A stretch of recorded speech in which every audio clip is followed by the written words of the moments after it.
Alright, let's check out the next episode. 7, baby. Marilla. That's such a beautiful name. Uh-oh. Oh no. What the hell is going on? She having a migraine?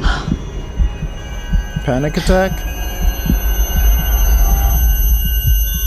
To a party before. There'll be plenty of time for that in your long life.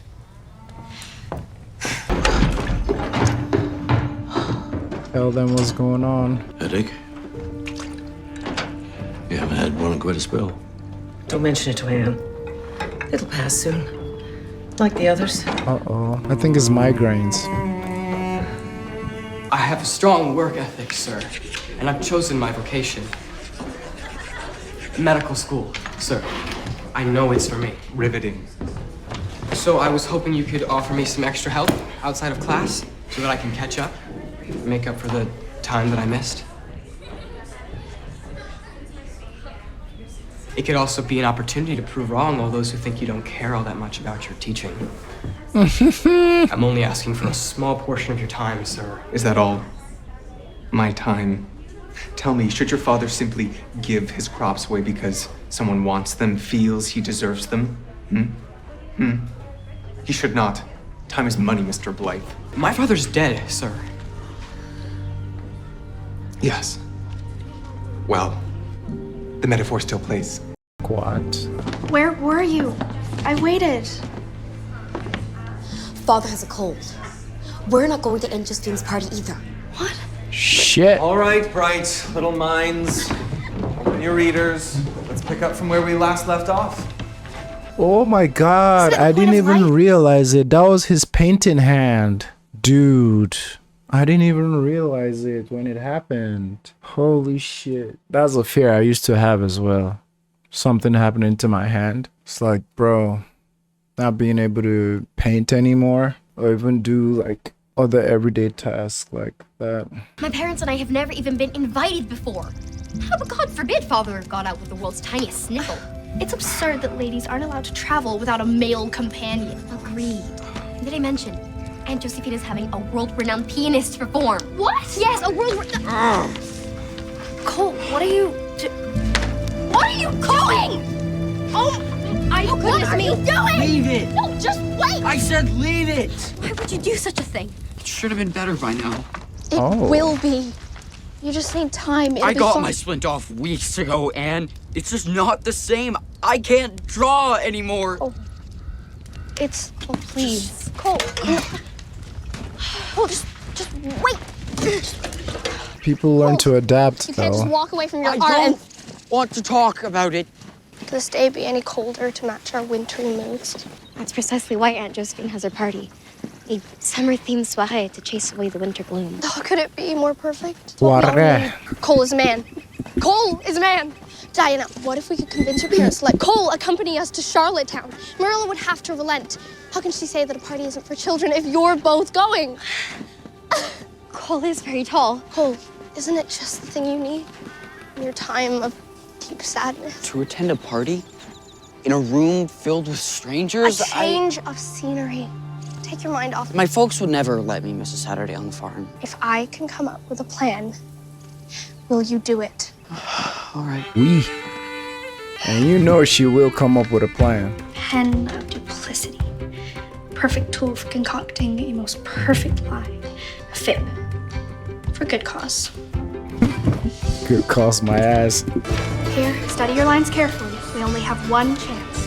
Seeing as Cole has to run an errand for his parents in Charlottetown, It makes him the perfect chaperone. Why is it that the Berries need my son to go all the way Damn, to Gus.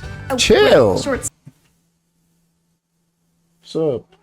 Homie just came and ran up on me. It's been a while since you saw the camera, huh, Gus? Look at his eyes. Alright, you can sit here. oh, we're short-staffed at the moment, so I suggest... Seeing as Cole has to run an errand for his parents in It Charlottetown. makes him the perfect chaperone to accompany us to the party. He'll be compensated. Of course. Of course. You've done these errands for your Yep. parents before? Yes, ma'am.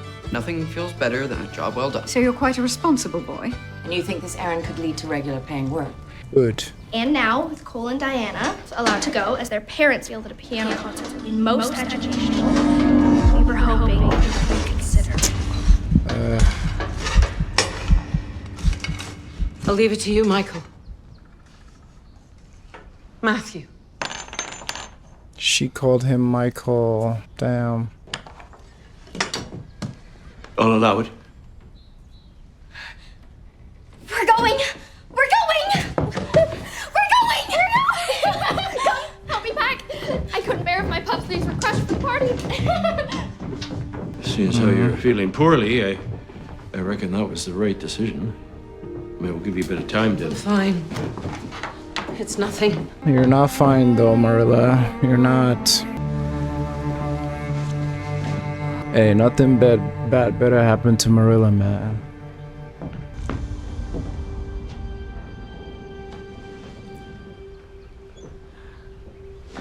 Wow. Of course, the writing in this show is too good. Because the moment Marilla started showing symptoms of ailment, in my head, I'm like, damn.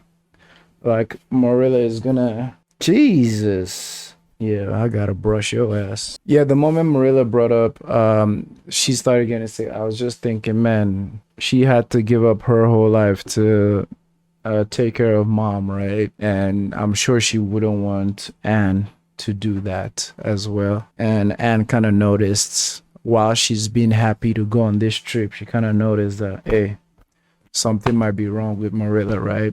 Yeah, the writing in the show is too good for them not to hint to that. And right on cue, we saw a little baby Marilla show up, which I'm guessing bringing substance to her mom. Maybe you'll feel like getting up tomorrow, Mother. Rest now.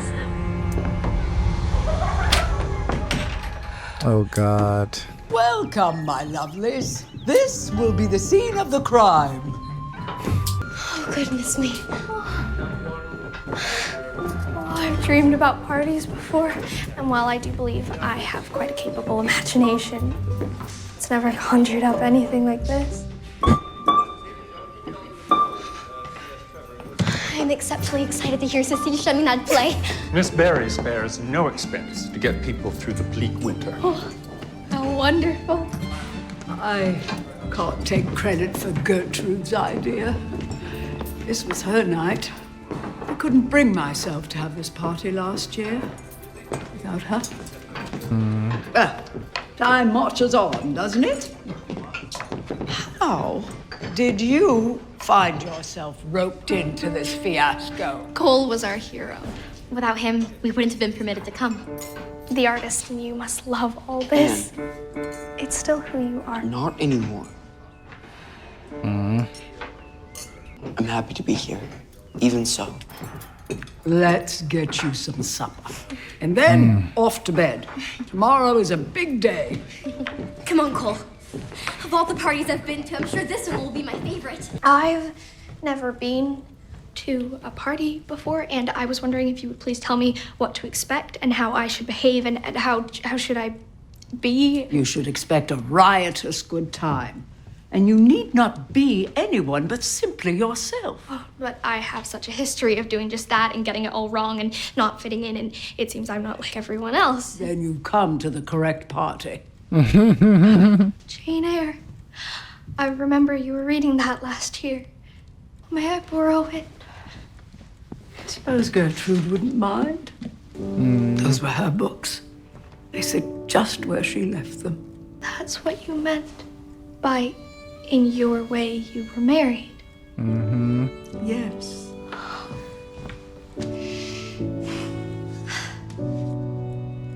I've never read chapter 10. It's felt like a hole in my soul. Must have been one of her favorite parts. She could quote many passages from many authors. She was a kindred spirit. She'd always recite something at this party.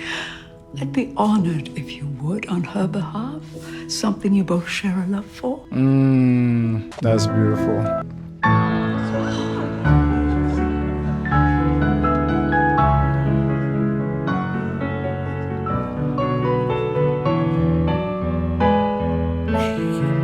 vibes.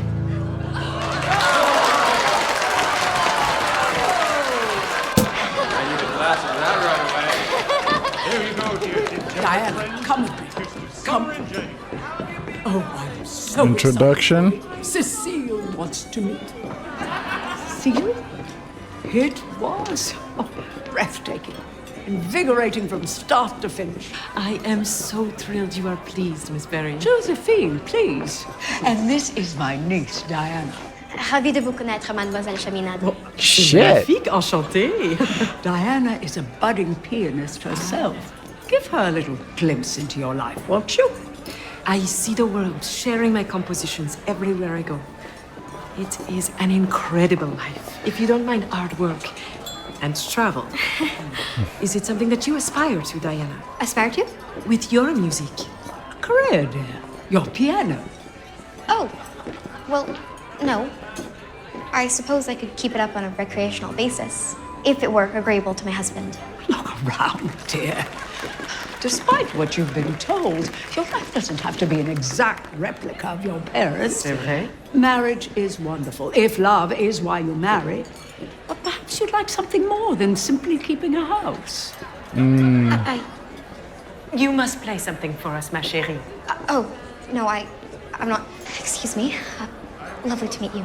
Damn, it's so interesting to see when your worldview is just totally challenged and you finding out for the first time that like there's so much possibility out there and it just like cripples you because the lenses at which you view the world has just been some new perspective have been brought to you. So like that denial is there, that surprise that why did your parents keep this possibility away from your mind, and that innate feeling that you feel like you're doing something wrong by even engaging in this conversation because of everything you've been taught about womanhood and how it should be proper, and all this is being like challenged, if my husband permits it, because that's all she's been taught, right?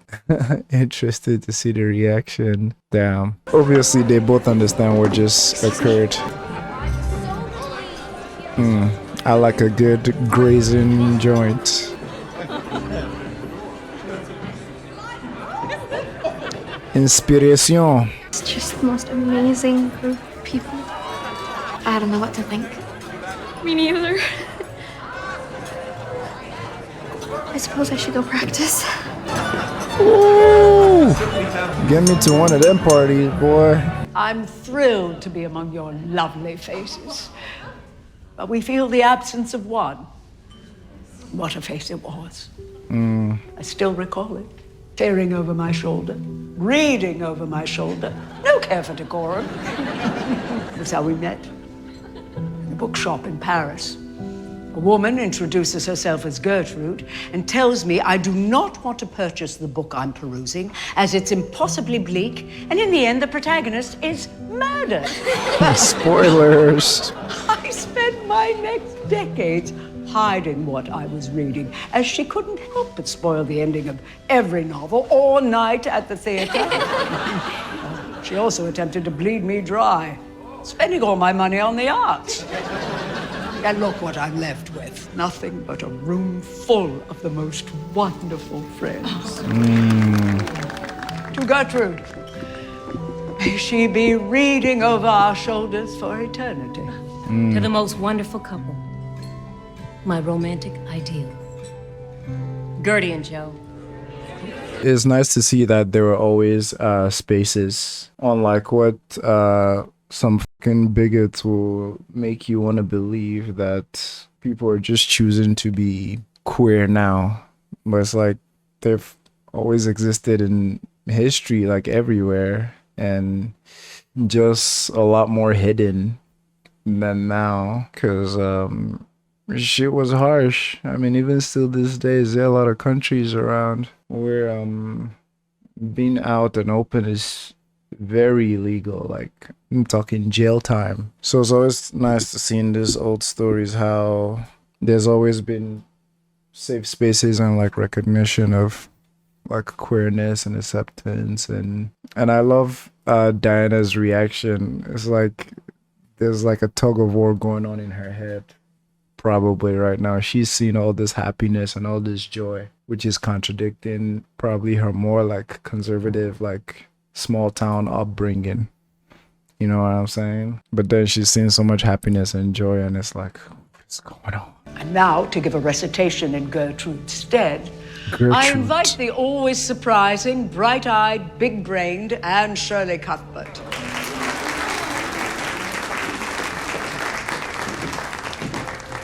Anne fits right in, doesn't she? Now I remember that the real world was wide, and that a varied field.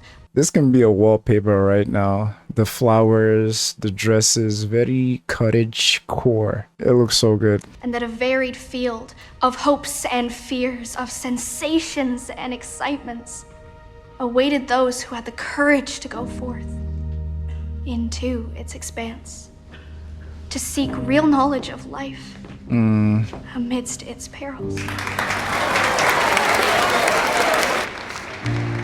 Too much. Excuse me. No. Come, sit. She felt so openly. Put me to shame. I was raised to keep everything buttoned up inside, but she had this extraordinary range of emotions. Life had so many colors through her eyes. Painted my world forever. She was the first person with whom I didn't have to hide. That sounds like a miracle. Liberating. I wish I had met your Gertrude. This was one of her favorites. Would you like to dance, Miss Josephine? And I suspect I would.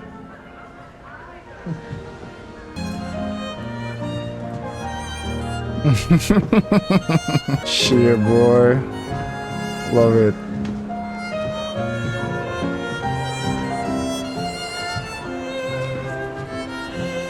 He has met someone like Gertrude, though. He has met Anne.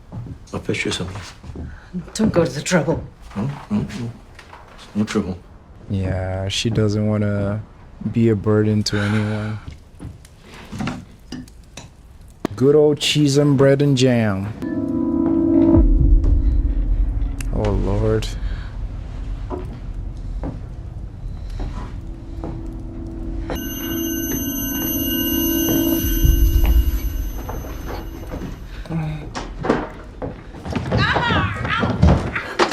Marilla! Jesus. Are you all right? She fell. Are you hurt? No, don't make a fuss. Marilla, please let him help you. Oh, no, let me help you.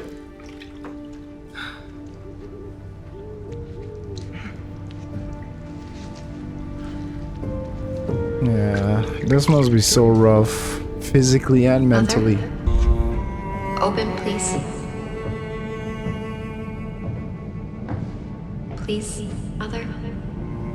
Please.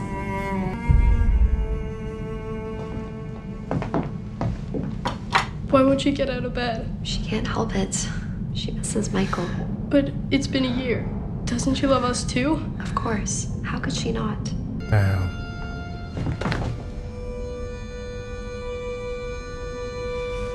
Go on downstairs and be of use. Go on downstairs now. Ah, Marilla. What if something is truly wrong? You've had these headaches before. It's different this time. Oh, so? Is it worse? Shall I fetch a doctor? Yes. It's different because before, if I went blind or wound up an invalid, it wouldn't have mattered. Now there's Anne to think of. You listen now. You're having some pain, but you get better. You always do. This isn't what put Mother in the bed. Even though she complained of it, hers was melancholia, and I couldn't bear it if I can't. I won't be a burden to Anne. rest now. This'll pass. Damn.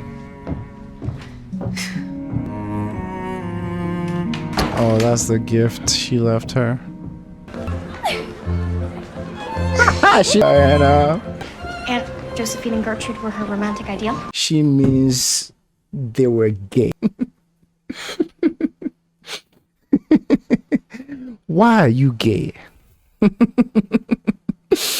Oh, Diana, so many questions. I love this show, man. It really put your mind in different states. I've talked about this on so many occasions, how much like being brought up Christian and how I've always had questions about it, about my Muslim friends and my friends that were not Christian and them being so nice and kind to me, but me being taught that anyone who's not Christian is going to hell, and how that just always icked me, and how there were so many questions I wanted to ask in Sunday schools, but those questions will probably get me in trouble or give the teacher a stroke.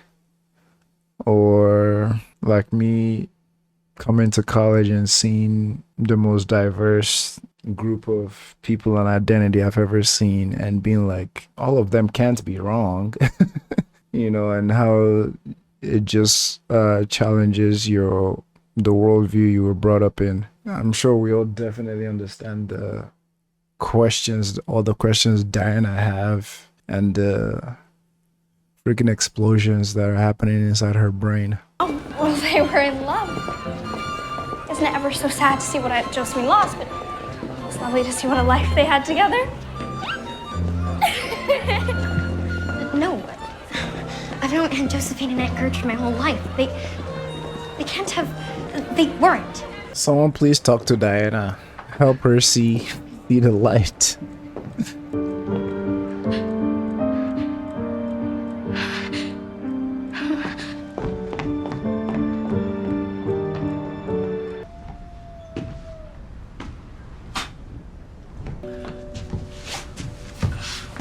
Oh, Matthew.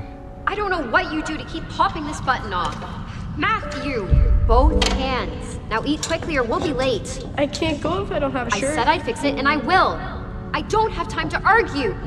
I need to bring Mother her tray. Matthew, I just scrubbed the floor. How many times must I tell you to change your boots outside? Kids having to be parents so young is so hard. It makes me feel not so alone. Like whoever made it truly understands sorrow. I suppose I do. This is yours? It's wonderful. The gracefulness of the composition and... Well, if our young farm boy isn't an artist. Was. Broken.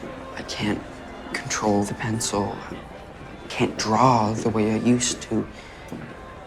It was everything to you. That's the sublime thing about art. One gets to take moments of hardship and heartbreak and channel them into something that makes a sad boy feel less alone at a party. Art, the ability to make it, gives meaning to sadness in a way that many aren't able to experience. Have you seen Diana? We were dancing and she disappeared. What I'm saying is, there is no straight path in art or life. Sometimes there's no path at all, and one must break down walls and machete their way through the woods to get to where they need to go. Oh my. Have you ever heard a thing said for the first time, yet it made such magnificent sense? It's as if you've been waiting to hear it all your life. Anne, is it? Yes, with an E. You have a beautiful connection to words. Know that. Do something with it. Go where your passion leads you. Try clay. Cole the artist. It'll strengthen your wrist. And who knows, you may fall in love. Your art isn't lost. It never will be. Man, I love that. Aunt Josephine kept her lifestyle a secret. My parents certainly don't know. That must mean it's wrong. No, persecution. To my Gertrude. Someone will remember us, I say. Even in another time. Forever you have my heart. Joe. Two women could never have children. It doesn't make sense. How can you say that when such beautiful words were written from one to another? It's unnatural, Anne. If your aunt lived her life feeling something was wrong with her, that she was broken, defective, or unnatural, then one day She met someone that made her realize that wasn't true. Mm. There was nothing wrong with her, and she was fine. Shouldn't we be happy for her? I think it's spectacular. There's so much more possibility. Mm. Conversations like this at young age, like, they matter so much. Like, thinking about the world one way and finding other lenses to think about it. I had a lovely time at the party last night. As did I. I want to thank you for allowing me to remember with you last night. Mm. Diana and her parents didn't know about the way things were between you and Gertrude. You must have known them coming here. They'd find out. They will think of it what they will. Mm. Doesn't just take the ending of someone's life to teach you that life is short and you only have one. I think I'm like you and Gertrude. Mm. I am gay. You have a life of such joy before you. Talk Not to without him. hardship, not without bumps in the road. Mm. Be safe with those you trust. But when you do find people to trust, the bond will be that much greater.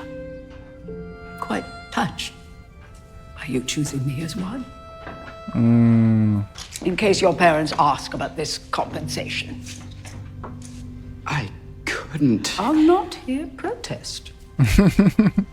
One of my favorite things in like movies, shows, I think even real life, is like seeing our protagonists like in a conflict but talking to someone much older with that much life experience, and them like getting some jewels for it. One of my favorite one recently was, I say it all the time, Fleabag, when she talked to the woman of the month and they had that conversation at the bar about like womanhood and all that. Like that was solid. Even to a lesser extent, like in The Walking Dead, like Dale talking to Glenn when Glenn brought up the whole thing he read somewhere about women's periods sinking when they're around each other and how they all get crazy. And Dale was like, you need to keep that to yourself. Like that recently, or I just love it so much. And I'm sure watching shit like this is so healing, you know, like coming out or like talking to an adult about how you feel and not being condemned or shunned, but giving love and advice and all that. Like, it's just like, how can people hate on this, man? And I love her response, like, thanks for counting me as one of them. Also, rich people who are kind, I don't know, there's such an energy about them. Like, seeing a rich person that is kind and not an asshole and actually wants to do like some good with their wealth is like, there's something about it, man, that is not just like pump faking or just acting like they're actually kind. Like, it's something. I couldn't remember what you took. I didn't ask you to bring... Oh, for goodness sake, Berla. Just let me help you. You just can't lie up here thinking terrible thoughts and not let me try to do anything for you. I don't need... No, it's the least that I can do. It's my fault, too. It wasn't just her. Who? Mother. You've lost me. That you were robbed of your life, your possibilities. I wasn't just by her. It was me. I mean, I needed you. And you had to stay here and take care of me. Otherwise... Otherwise, nothing. Mm. You think I feel an ounce of regret about that? It's been you and me. All these years. For real. She didn't choose what overtook her. She didn't choose to fight it. She'd lost a child. She had other children. That child is still hurt in there, man. No one can understand what that must have been like. We all lost Michael. Mm. And you lost Michael. And you got up every morning and you raised me. Mm. And you will do that for Anne because you are stronger than our mother. I think sometimes, if things had been different, If she'd forced herself, if she'd been able to. I suppose I hardened some. To cope. Exactly. And I suppose I shut down as well. Look at us. Gabbing on. I love this so much. It's never late to have these conversations, man. Like, what the Uber Eats? Give me a chance to catch my thoughts, man. Dude, where are we coming to with these ads, bro? Every time it happens, I think of the Black Mirror episode, the first episode this season, with all the ads. God, bro. Anywho, like, yeah, it's like this is something they've kept to themselves for years, decades, and even this short 2 minutes conversation starter that they just had here just did some healing, you know, just some closure. Like they're both aware that they were going through all this in silence. And I mean, there's always something about knowing what the other person feels that is like often helpful. And yeah, she had to harden herself to be able to cope and like move on, because she would have been totally justified to be like, it, I'm only one person, but she had to. My sister often tell me that, like, my sister was like, she's the firstborn, and growing up she was like mom number 2. Honestly, she was like mom number 2. She had to grow up like so young and so early. Like, often saw her less of sister. I mean, still loved her like anything, but often saw her less of sister and more of like mom number 2, because she was older, which is crazy because all our siblings are only like 2 years older than the next. She was 2 years older than my sister, then 2 years older than my brother, than me. Right now, as adults, as we have conversations about some childhood stuff, and you just feel how much she was under, how much pressure she was under, because she's the firstborn. She's always the one in charge, which means everything, when things go bad, it's her responsibility and all that. I suppose a certain redhead might be reversing some of those effects. But listen now, whatever we're facing, we'll face it as a family. The 3 of us.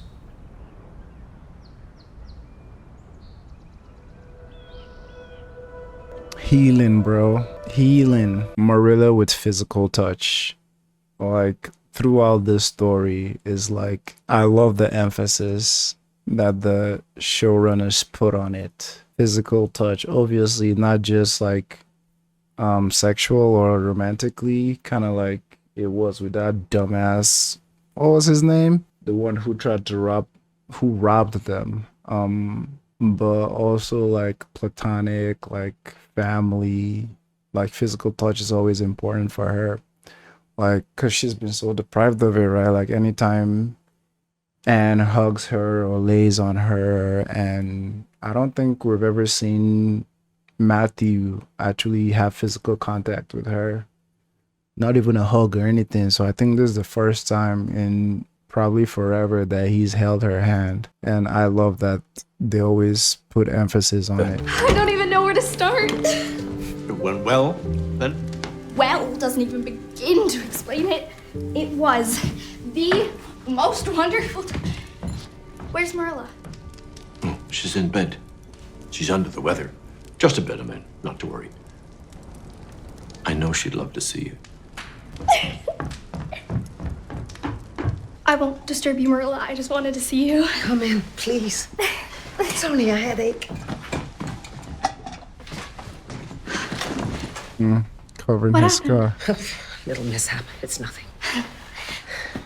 Thank you for the portrait. I still missed you very much, but it helped. You missed me?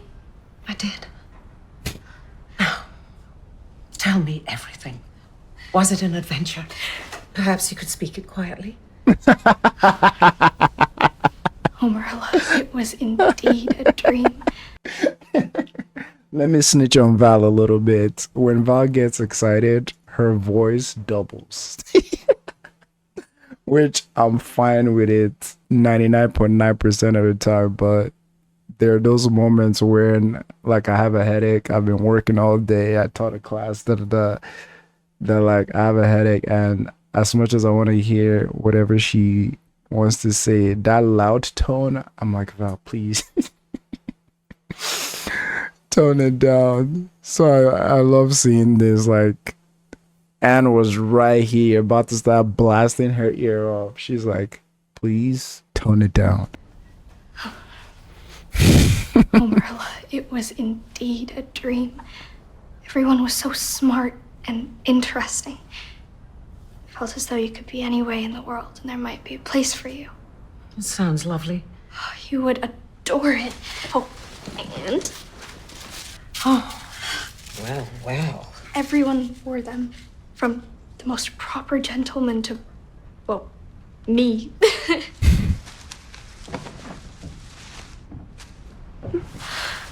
Don't think you can take advantage of me in my weakened state. I feel better already. Matthew. I think I learned some things about love, too. It doesn't look the same for everyone. And it can come in so many forms. Yes. And how can there be anything wrong with a life if it's spent with the person you love? Bro.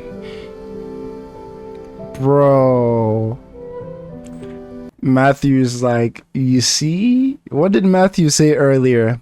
That I think a certain redheaded individual is reversing some of those. And just, man, the kind of healing, bro, that these two individuals are feeling right now through Anne. Bro, this show is too perfect, bro. Too perfect. She spent it with Matthew. Well, I don't think I can argue with that.